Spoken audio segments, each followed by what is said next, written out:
Hello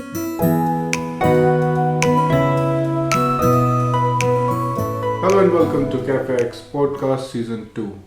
My name is Sufi and I have with me a very special guest and a very close friend, Mustansir Zia. So, before I talk about more about him, let's go straight to the topic, and in between I'll give in more details about him and his profession. So, the most trending topic these days is artificial intelligence and machine learning. Can you shed some light over it? Yes, so thank you first of all for getting my name right the very first time. So AI, artificial intelligence, I think a more appropriate question would be, will AI take our jobs, right? Right. And so essentially, I think the answer is something that nobody has an answer to, right? And whoever says AI is going to take over all jobs, or if there's someone who says okay, AI is just a ripple in the water, right, it's not really going to have any major impact on really anything. I think right now, I think the answer is somewhere in between, right? So for sure, AI, artificial intelligence, LLMs, they are going to impact or augment a lot of jobs, right? Right. Especially the ones basically that are done in front of a computer, right? So I think those are the ones that are essentially going to be changed, right? And whether someone is going to get replaced or not, I mean, that's just a question, like that's just anybody's best guess, right?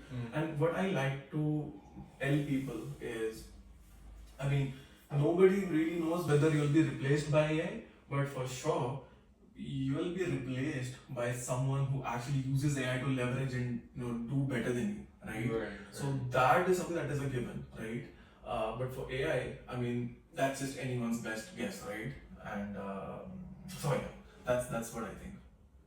One of my friend sent me a very funny video about extinction of a human race, wherein robots were sitting in a cafe like this, having maybe enjoying their coffee or something over there, and they were talking about how they got extinct.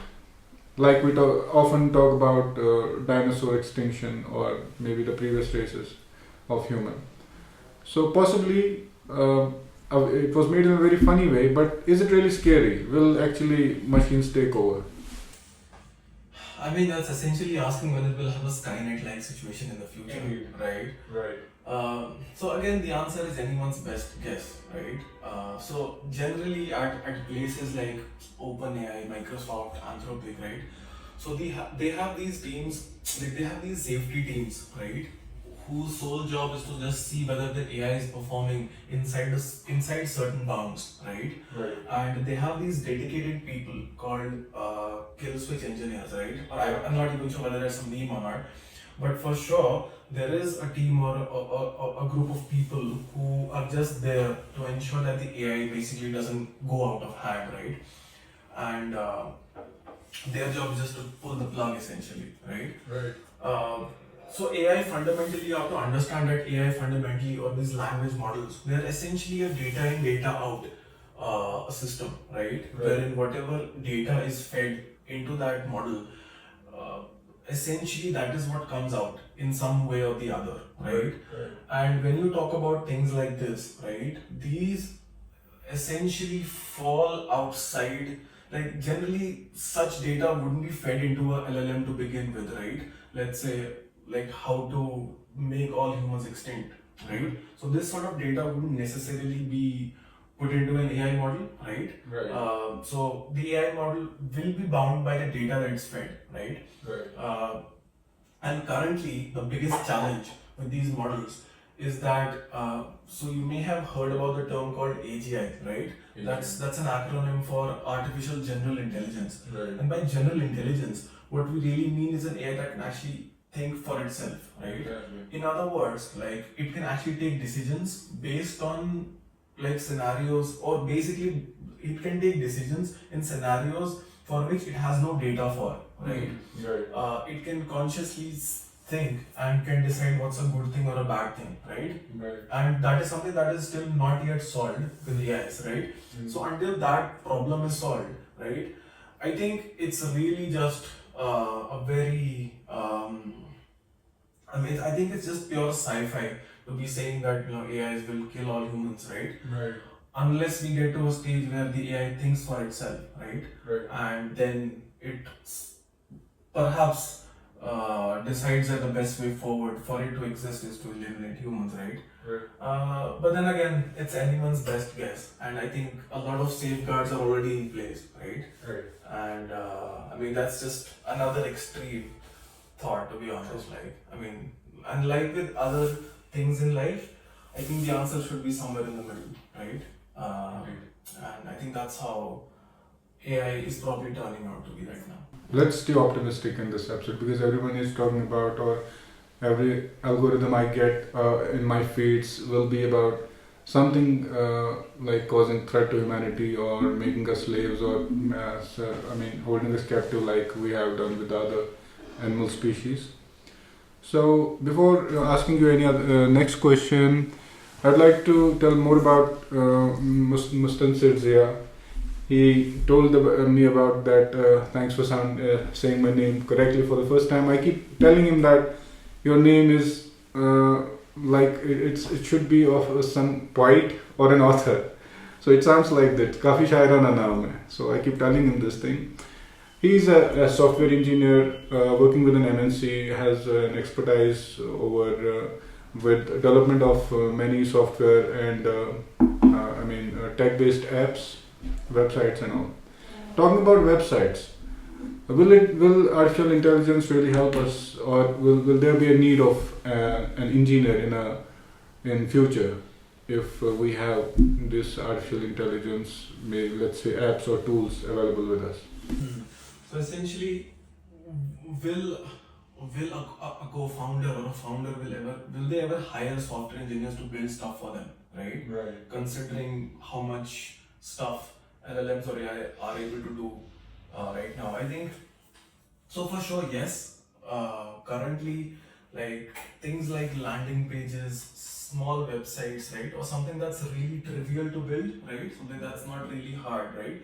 So of course those things even today can be like completely automated, right? Right. So you'll have a model, right, and you'll have a tool wherein you just basically you basically describe your business idea, right, and tada, comes out like a very responsive, very clean, right, and a very professional looking website. So for sure, for tasks like this, I think there has been a lot of progress, right? So as a business owner, you are able to build your things quicker, right? Yeah. But at the same time, I think this actually gives a chance to the engineers to focus on bigger problems, right? Like for example, in our company, like we have a dedicated team of engineers, but even then, our website is also essentially, it hasn't been coded from scratch, right? We are also using some no code tool or the other, right? Right.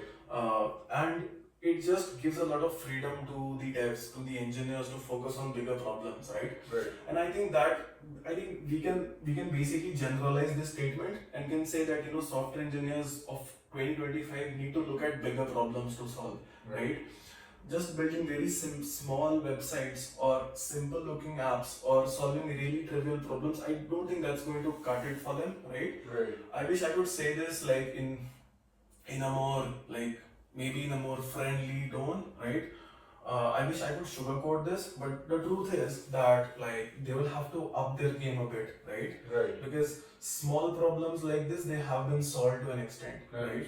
And do it. Exactly, right. And so an ideal software engineer in today's day and age, right, I think they should really be focusing on building stuff that's really like worth building, right, and then delegate out the rest to these LLMs and models, right? Right. So that should give them an edge, right? Right. And essentially it's circling back to the same point where I said, you either don't use AI or get replaced by someone who uses AI, right? So it's pretty much true for software engineers as well. So so that's pretty much where we are at. So in a way, it has become an essential learning sort of, let's say, a language or whatever. On the same lines, I'd like to ask you: does it really make sense to pursue a career in website development or in software engineering? Let's say, for example, if things have become so easy and See, then again, I think I've partially given this answer, and the answer is pretty much yes, right? There is a lot of software that needs to be built, right? And there is a lot of software that AI is at this point in time cannot build, right? Right. So yes, there is a lot of scope to be a software engineer, right? It's just that you have to focus on different problems, right? You have to focus on really common problems, right? And you should be able to make a good career out of it, right? So when, like for example, when calculators were invented, everyone said that mathematicians would be wiped out from the face of the earth, right? There wouldn't be a role, there wouldn't be a person who would be a mathematician, because essentially all the calculations are delegated to calculators. But then again, you didn't see that happen. But what did happen is the mathematicians can now focus on more complicated mathematical problems, right? Yes, so this problem have been taken care of. Exactly, right? And that is the lens. So that's the lens that we have to see this from, right? So that's the kind of that's the kind of thinking that devs need to have, right? And essentially, so basically circling back to my earlier point where I said that the AI or large language models, they are basically a data in data out system, right? But every good business, right? Every good business is always novel, right? It's always unique in some form of the other. That's why that business exists at the first place, right? Right, indeed. Now, considering that AI is a data in data out, right? So chances are that there are still a lot of problems that need to be solved in that business, right? That you really cannot solve well wholly just by using an LLM or an AI tool, right? You can delegate some really small tasks, right? Some trivial tasks like, okay, build me a website, or in software engineering there are a lot of other like easy to build modules, like you'll ask your LLM to build your boilerplates, right? You'll ask your LLMs to write test code for you. So there are a lot of other less important tasks that you can delegate easily. But at the same time, I don't think that right now there is a need to panic so much, um, assuming that you are leveraging AI to do, to improve your productivity, right? So I think the fear mongering also needs to stop, right? Because like I said, it's one of those basically those uh, those points where we are basically in the midst of a discovery, right? But then again, it doesn't need to replace humans per se, right? The humans just simply need to pick better battles to fight. So in a way, you're saying that it will not end the jobs as far as tech industry is concerned. Rather, we need more more people pursuing these things so that the bigger problems can be tackled. Yes, essentially. So and bigger problems now can be solved, right? Right. Let's say a problem took a year to solve. Now it's probably going to take a lot lesser to solve, right? Indeed. So in a way, that's better for everyone, right? And it's better for everyone, the business as well as the engineers who are working on that problem. So if you look at it from that lens, right? So you can still stay pretty optimistic. You can still stay pretty. You can still, it's not as bad as one thinks it can be, right? And discoveries like calculators, the internet have proved that there are roles that could be built on top of these inventions. Inventions don't necessarily mean that there's no role to pursue, right? So it's kind of that scenario, I feel, right? But then again, nobody can say for sure, right? Like my friend says, just build a cafe and like yourself, and that's the short way. You'll never lose your job. But anyway, so yeah, that's what I think. Right. So I believe that we have covered pretty much everything. Now, see, the most common AI tool used by everybody almost nowadays, from students to the people working in different professions, is Chat GPT. And that's what I have also been using to supplement my profession as a lawyer. So can you name few of the tools and few of the basic tools which people in general can use, like for podcasters or for video editing, for let's say website development, or let's say for some app development? So can you cite so that our viewers can do certain things who are interested in this particularly, if not from a tech background, can they use these tools to do something? Uh, I mean, ChatGPT in itself is a good general purpose like model, right? Right. By that I mean it excels at like a lot of tasks, right? Right. So there's that, right? But I think there are tools that like basically are built on top of a general purpose model, and that can help you do like some specialized work as well, right? Um, so in terms of naming the actual tools, like there's one very famous tool by Google called Notebook LLM, right? Notebook LLM. So Notebook LLM is just it's simply like it's a tool which analyzes your documents, right?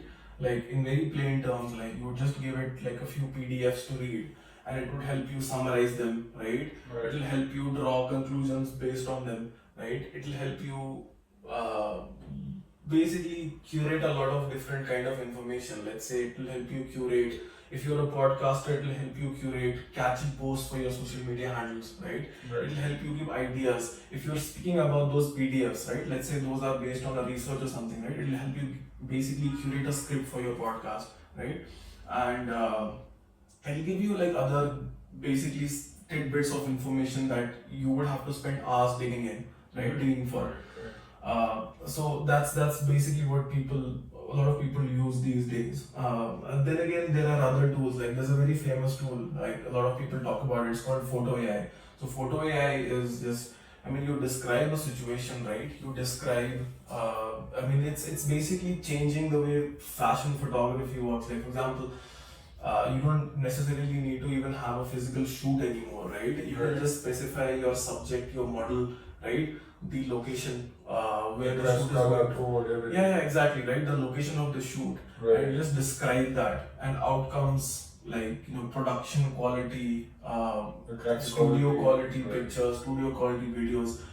Of course, there will be some cases where like you will feel the need for a physical photo shoot, right? But what I'm saying is that like in most of the cases, you'll actually find those results pretty acceptable, right? Right. And so that's something that everyone can try.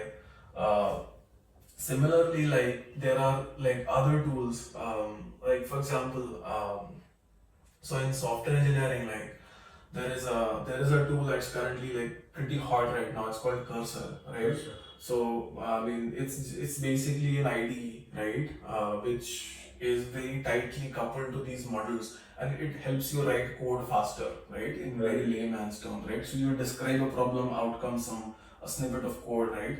So it's integrated in your editor, right? So it's very easy to just say something, and it out comes some code for you that you can use, right?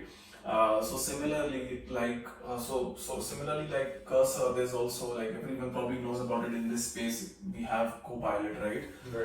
So generally, tools like this also helps you to like Notebook LLM. They also help you to summarize or explain to you like a particular code base. Like in software engineering, like if there's a new engineer who just comes into a team, right? He's really fresh, right? There is one particular challenge that everyone faces, and that is understanding the current code base, right? It's a very technical thing to say in a podcast like this, but essentially, what you need to understand is like big systems, they would have thousands of files, right? And in them, there could be hundreds of lines, right? And for an engineer to join a company, they would have to scan through a lot of those files and understand what's going on in order to make changes, build new stuff around it. So they would constantly be going to other people in the company, hey, help me understand what's going on here. How do I even read this, right? So that's where tools like this help, right? So that's where you would actually go to your language model, and you could say, okay, hey, what's a good way to implement this feature? I'm looking for XYZ. Where should I get this, right? Okay, this is a piece of code. Just explain in layman's term what the hell it's actually doing, right? Right. So all those things are good use cases for AI. Essentially, like if you just Google search today, right, you'll end up with a few tools. Like it's not really hard to do that, right? I'll give you there's one more notable example that I will like to mention here. There's a tool called Perplexity, right? So Perplexity is basically an AI driven search engine, right? Okay. Let's say you have you want to look for something, right? Let's say you want to actually look at the best cafe in Srinagar that serves a particular cuisine, or you're looking for contacts, you're looking for, let's say, a particular shop owner that sells something in a certain city, right? Or what's a good way to get from one point in a city to the other point, right? So all of those things can be actually like you can actually get that from a Google search as well. But think of Perplexity as an agent basically who goes to Google and searches that for you and gets the best result forward, right? And you don't have to skim through all the web pages to go through the results. It actually goes through a lot of web pages for you, and it gets the information you need, right?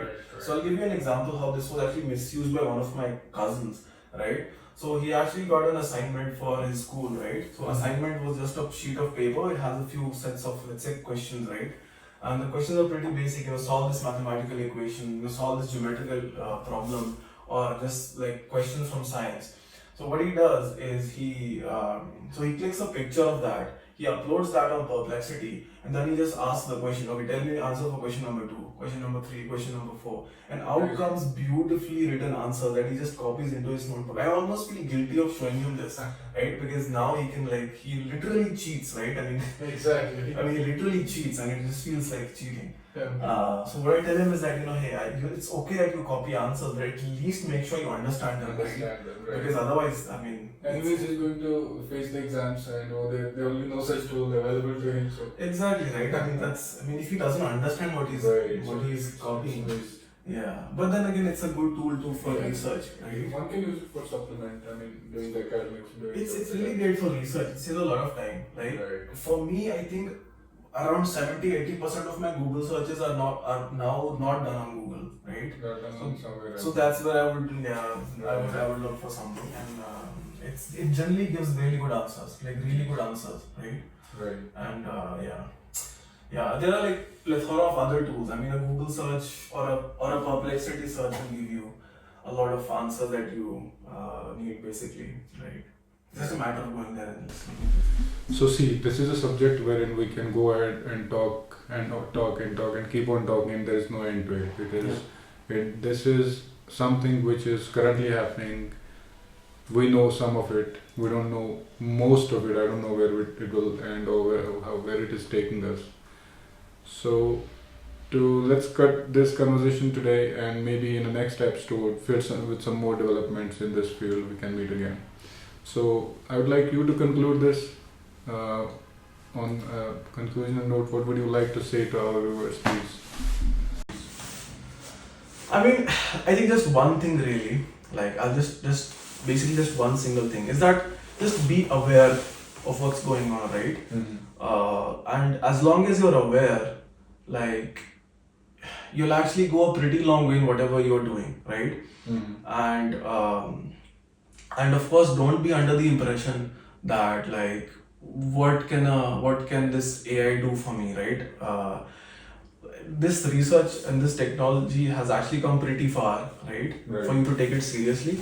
And so just be aware, right? Just be aware of what's going on in this space. It doesn't matter whether you're a lawyer, whether you're a cafe owner, whether you're like doing XYZ, right? I think there's a bite. I think everyone can take a bite, right? There is something for everyone, I think, in this, right? And essentially that is what I would like to end this on, right? So just be aware, just be curious enough to know, right? And because this is, I think, something that will eventually come into everyone's life, whether everyone will like it or not, whether anyone will like it or not, right? And a lot of this is already begun changing your life without you actually knowing it, right? So might as well just make a conscious effort and see what's going on, essentially.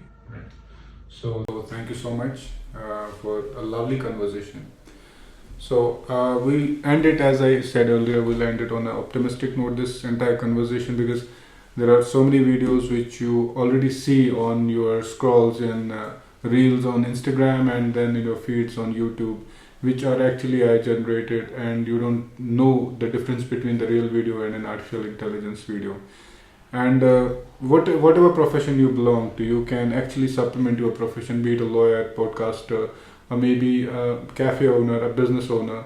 You just need to be aware, number one, and number two, need to do stuff with it, try to fiddle with it, I can say. So this is the way how we learn. So thank you so much for joining me today, and all those who are watching, I would like you to, if you have learned something, if this episode has provided any kind of value to you, kindly share it with at least a one person you would want anyone to get that value, the same value. So thank you so much for joining me. We'll meet again in the next episode. Thanks a lot.